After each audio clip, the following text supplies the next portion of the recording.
centre-ville de Tourcoing, un immeuble entièrement en ossature bois vient de voir le jour, conçu dans l'optique du respect et même du dépassement de la réglementation thermique 2012.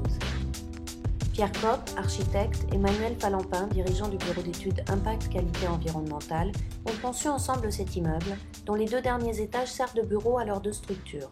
Pierre Kopp nous explique leur choix. Dans le choix constructif de ce bâtiment, qui est un bâtiment mixte de bureaux et de logements, nous avons fait toutes les études de structure, béton, acier ou bois. Et pour atteindre la meilleure performance thermique, la performance qui est celle de la RT 2012, voire plus, il s'avère que le bois était le matériau le plus performant pour garantir l'isolation thermique maximale. C'est-à-dire que nous avons une structure poteau-poutre bois pour un R+4, mais également des façades en bois qui permettent d'avoir l'isolation à l'intérieur de la structure, de cette ossature, avec une isolation à l'extérieur en fibre de bois et un doublage intérieur également qui permet d'avoir une épaisseur d'isolant maximale. Finalement, c'est un bâtiment qui n'est qu'une isolation. Nouveau pas vers la sobriété énergétique, cette réglementation a pour objectif d'arriver à une consommation de 50 kWh par mètre carré par an en énergie primaire pour tous les bâtiments neufs.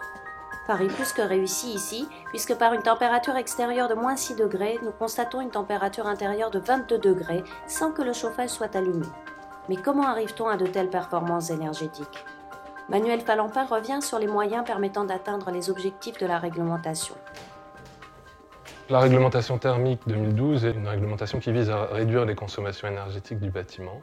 Pour ce faire, il faut appliquer la sobriété énergétique, c'est-à-dire l'isolation, le traitement des ponts thermiques, l'ossature bois est une bonne réponse, et enfin l'étanchéité à l'air qui est mesurée à terme et à la réception du bâtiment. Au-delà de la réglementation thermique 2012, on est sur une isolation ultra performante, une étanchéité à l'air qui est 4 à 5 fois plus performante que la réglementation thermique, et le traitement des ponts thermiques qui a été fait par l'isolation thermique extérieure.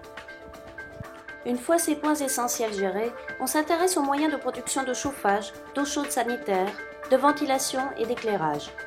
Ici, un système performant de pompe à chaleur relié à des sondes géothermiques souterraines permettent une gestion extrêmement précise.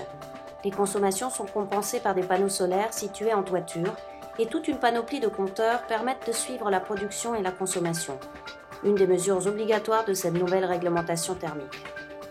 L'efficacité de ce projet en termes d'isolation nous a permis de réduire la puissance de chauffage à une puissance équivalente à une maison de 100 m², alors que l'opération fait 750 m².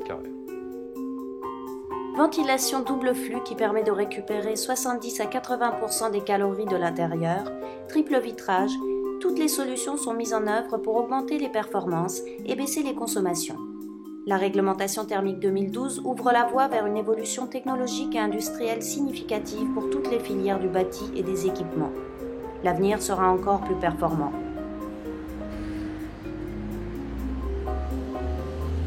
Outre l'utilisation du bardage bois pour la vêture de ce bâtiment, nous avons également utilisé de la façade végétalisée en 200 mm d'épaisseur avec 1000 plans sur 40 m².